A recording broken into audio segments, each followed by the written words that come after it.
I managed to escape the village with more unanswered questions than when I started. But the most important was, what was the malignant force that had made a film that turned men gay? I had a hunch where to start finding answers. From the rural village of Faghampton, where everyone knows everyone else, to the urban, impersonal village of London's Soho, the hub of the British film industry and the location for the company who made Mr. Right. Soho, also the centre of England's gay community. Coincidence? It was time for me to track down some of the film's victims in London.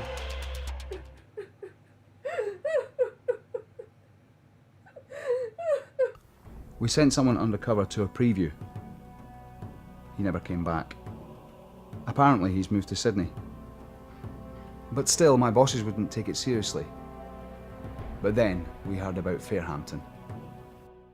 Jane Roth was a self-appointed guardian of the nation's morals, a figure of fun to the media.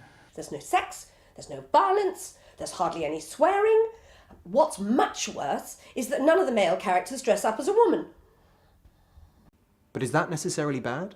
Bad? Bad? Of course it's bad. After a few minutes of watching this filth, the average male will completely forget that most of the characters are gay.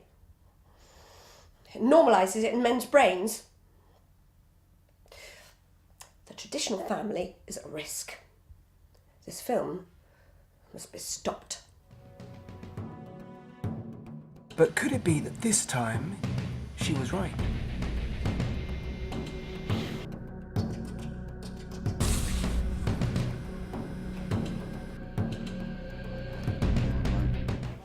Before I switch the tapes, I've got to admit, I did watch the first 10 minutes of the film. I mean, nothing to do any permanent damage, like, you know, it got me thinking. It seems quite appealing, if you can get past the sex. No kids, they seem got lots of money, and, you know, you can go out when you like, no nagging. There is what is known as the Liberace effect. It is when a man sees it twice. It's terrible. I have, for the last 25 years or so, been watching gay men very closely, studying gay men very closely for my academic research. Watching a film can't turn you gay. Could they have planted subliminal messages in the print? To make a man turn gay. Really, I think we're straying into the realms of science fiction now. I'm sure you'll find that it's nature, not nurture. I have a copy of the film with me now. Would you risk watching it? A copy with you, really? But Fantastic cinematography, great soundtrack, great British actors, Jeremy Edwards.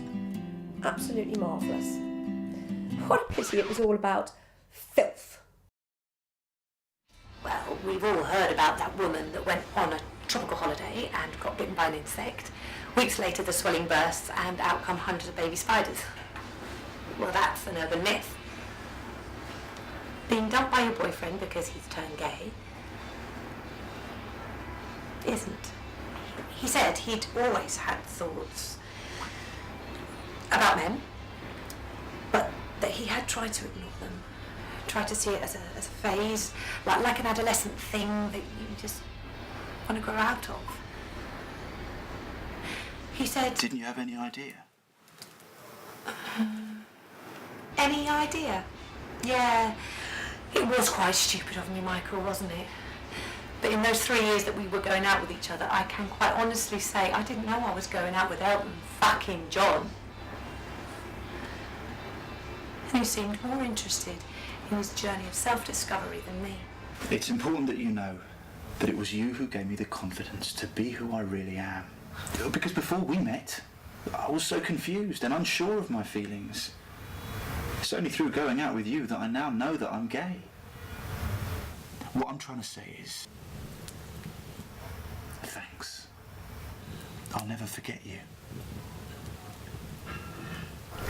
But we were all right before we saw the film. Of course it wasn't the film that made me gay. That's ridiculous. No, but apparently it has happened to other men who've seen it.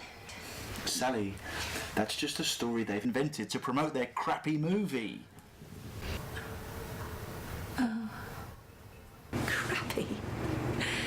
He loved it. That was really funny, wasn't it? Yeah. But I'm not sure you'd leave it so late before admitting yourself that you were gay, would you?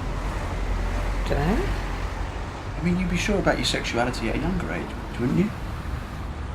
Yeah, I suppose. Though no one guessed about Sandra's brother. Though he did keep the interior of his car immaculate. You played it very well, though. Jeremy Edwards. Yeah. He's good looking, isn't he? Yeah. I began to suspect that I was being manipulated by the film's marketing department. That was until I got back to my office. The threat was very, very real. The next task was to find out who the mastermind behind this campaign really was.